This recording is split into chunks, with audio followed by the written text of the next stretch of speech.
ओंकारं बिंदु संयुक्तं नित्यं ध्यायन्ति योगिनः कामदं मोक्षदं चैव ओंकाराय नमो नमः। ओंकाराय नमो नमः। ओंकाराय नमो नमः। हिंदी दिवस के आयोजन पर यह प्रमुख व्याख्यान आज हमारे भारत की प्रायः सभी भाषाएं एक संकट के दौर से गुजर रही हैं। उन्हीं में जो बहुविध संकट है, उन्हीं में एक संकट है परिवार में हमारी संवाद की भाषाओं को लेकर। खास करके हिंदी संसार के विशेष संदर्भ में परिवार हम मानते किसे हैं? परि जो उपसर्ग है उसका मतलब है चारों ओर से। मूल धातु है वृ वर्णे, जो सब ओर से वर्ण करे, अर्थात परिवार के घटक जो सदस्य हैं उनकी सर्वविध चिंताओं को करने वाले समूह का नाम परिवार है। अर्थात परिवार के घटक प्रत्येक व्यक्ति की, प्रत्येक सदस्य की के वर्ण की चिंता, उसके अस्तित्व की चिंता, उसके विस्तार की चिंता परिवार की धारणा को जन्म देती है। उसकी समृद्धि की चिंता, उसके उन्नयन की चिंता। अब जरा विचार करिए कि क्या हम ऐसी कल्पना कर सकते हैं जिसमें संवाद के बिना परिवार का अस्तित्व रह सके?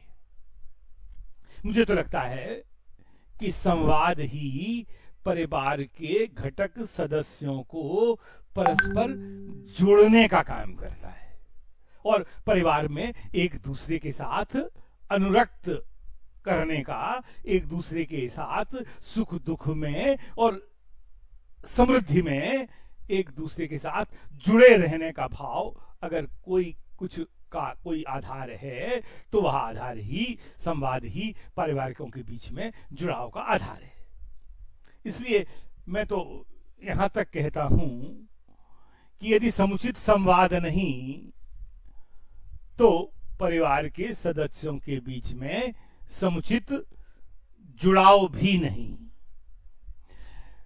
परिवारिकों के अब सवाल है कि ये संवाद का माध्यम क्या हो आखिर। अब देखिए, कुछ परिवार में संवाद का माध्यम मातृभाषाएं नहीं है, भिन्न भिन्न भाषाएं।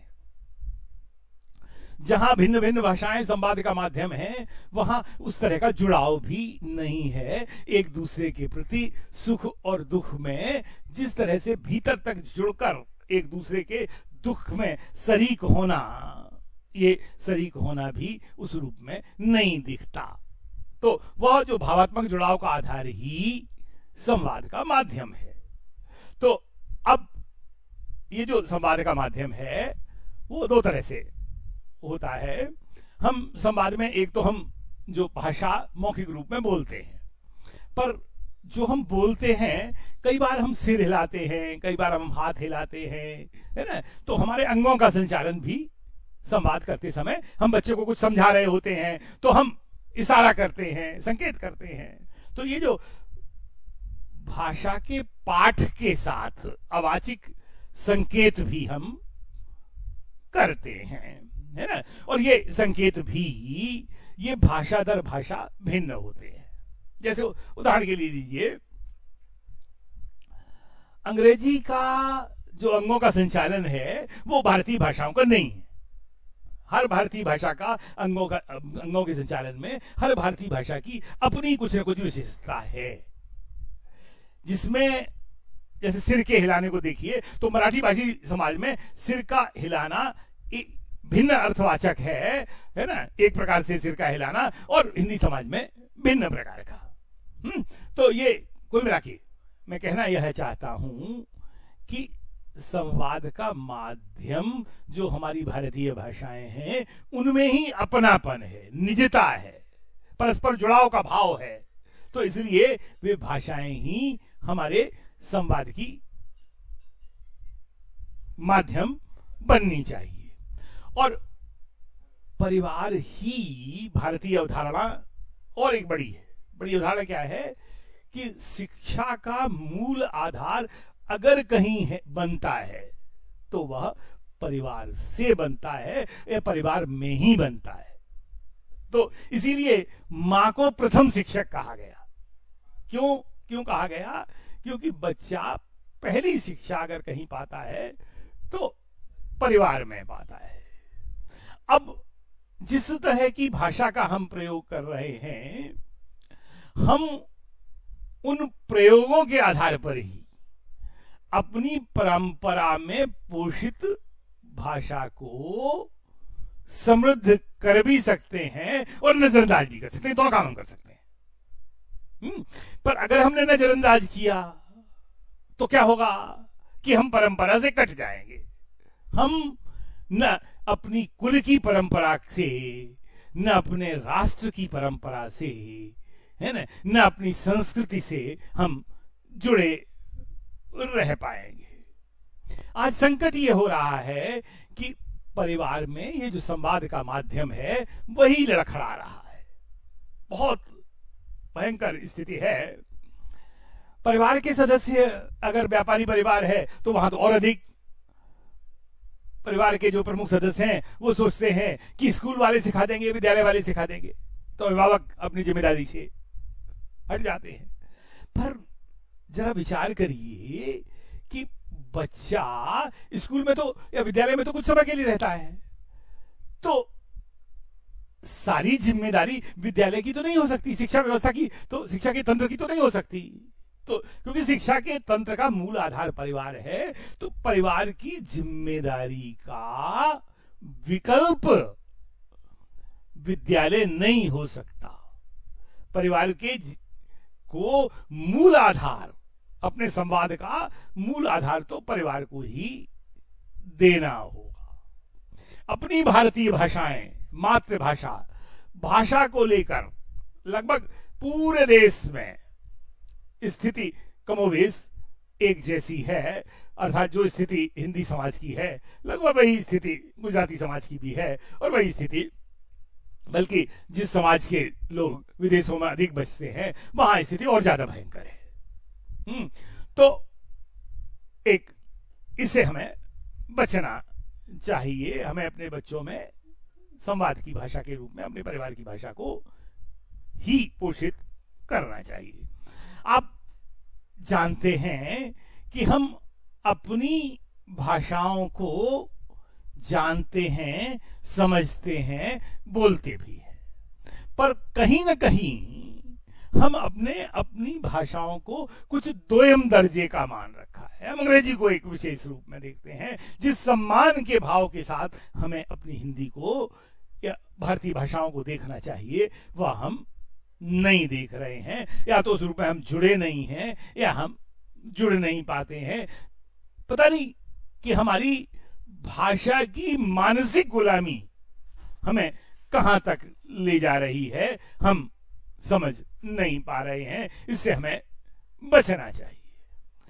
अब बल्कि कई बार ऐसा भी होता यूं है कि अगर कोई अंग्रेजी पढ़ी लिखी बहू आपके घर में आ गई तो बाकी सारे लोगों को, जो उस परिवार के लोग हैं, वे स्वयं भी हीन भाव से ग्रसित हो जाते हैं और वह भी उन सारे परिवार के सदस्यों को पिछड़ा मानने लगती है।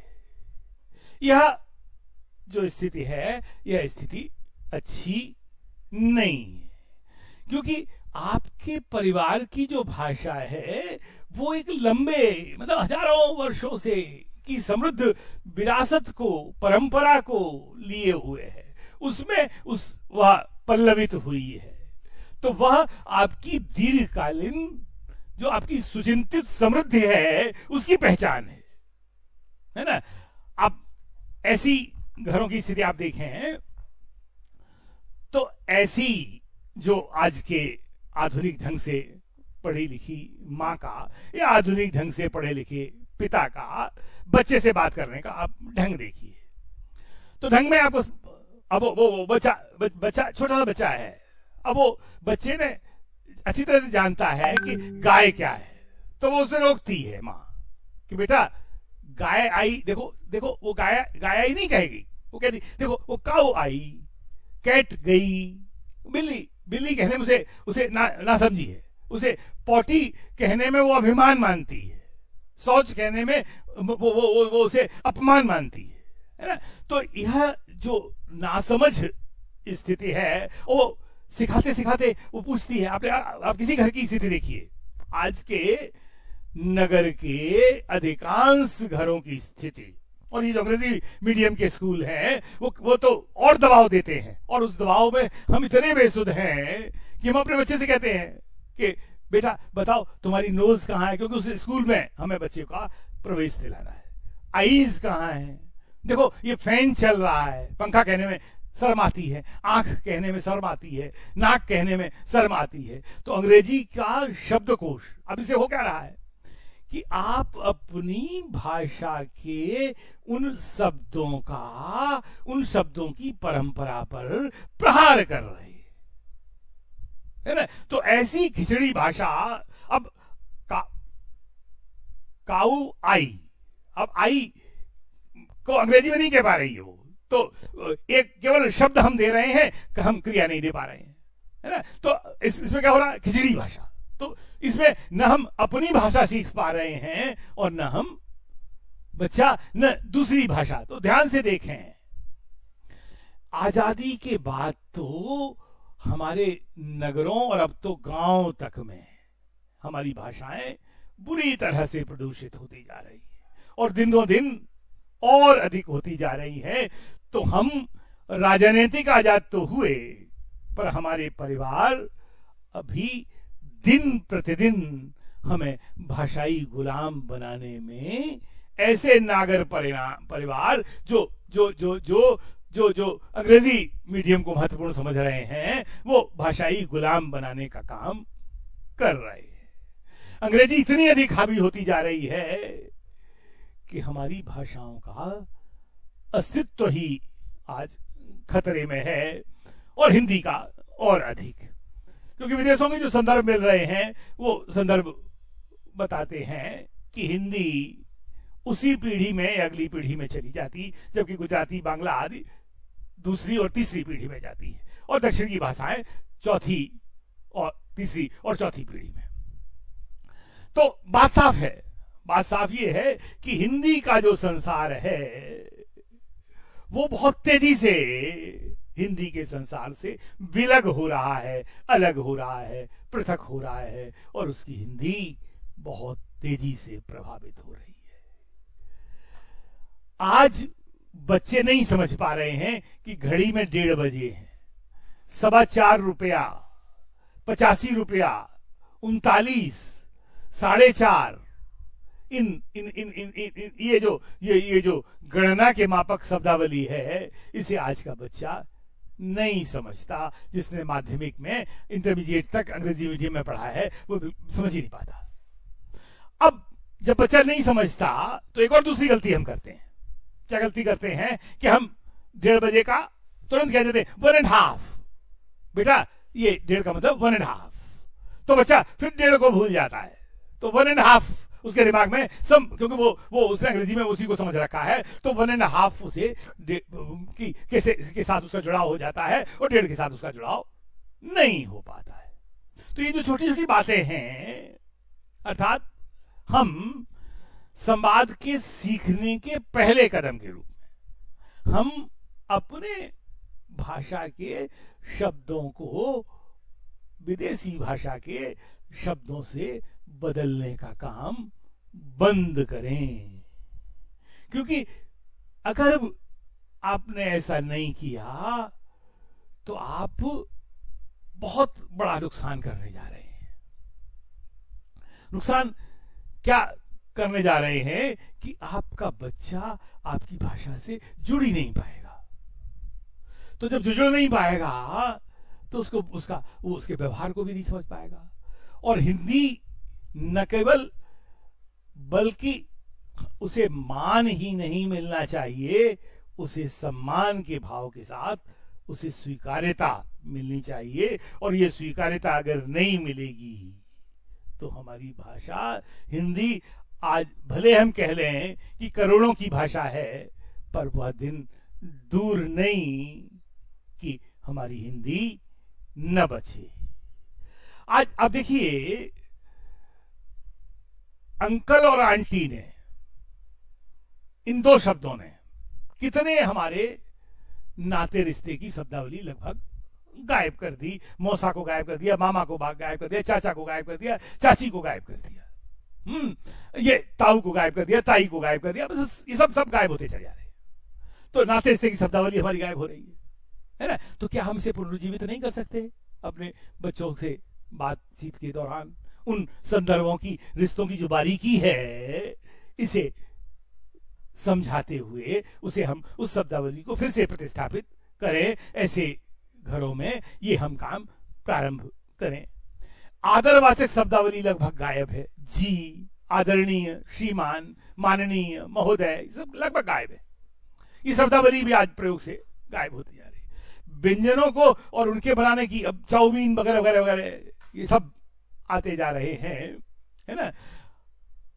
रोटी के जो विविध प्रकार थे, ये विविध प्रकार लगभग गायब होते जा रहे हैं, है ना। ये घरों में बनाने वाली महिलाओं की उस तरह की का प्रशिक्षण भी नहीं उनको मिल पा रहा है। तो व्यंजन भी हमारे घरों से गायब होते जा रहे हैं।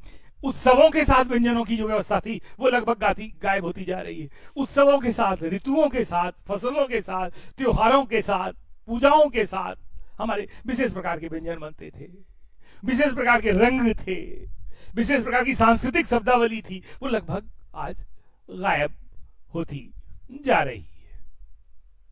तो ये जो गायब हो रही है, ये हमारी जो शब्दावली गायब हो रही है, इसे बचाने का यत्न हमें परिवार के, है ना, और घरों में हमें प्रयास करना चाहिए कि हम सरल, और अगर जिन घरों में अंग्रेजी माध्यम आ गया है उनमें खास करके कि उन माओं को और उन पारिवारिक सदस्यों को सरल और सहज हिंदी में बात करनी चाहिए।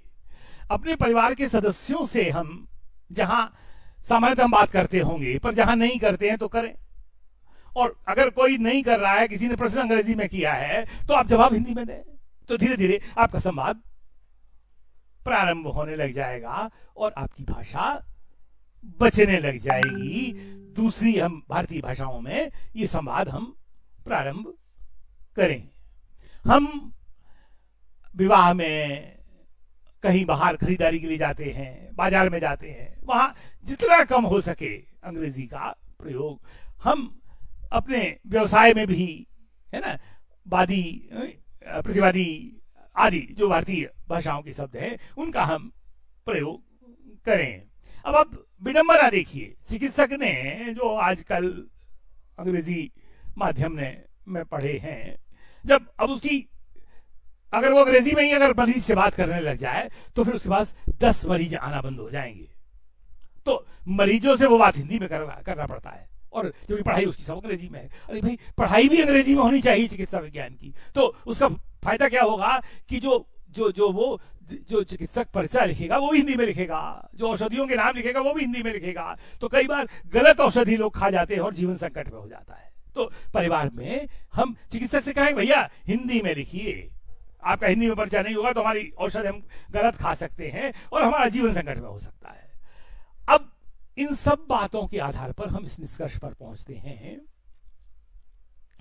कि बच्चा जब ऐसे परिवार में पलता है तो उसकी भाषा, स्कूल की भाषा जब भिन्न भाषा होती है और घर की भाषा भिन्न भाषा होती है, तो बच्चे को दोनों में से किसी भी एक भाषा में महारत हासिल नहीं हो पाती।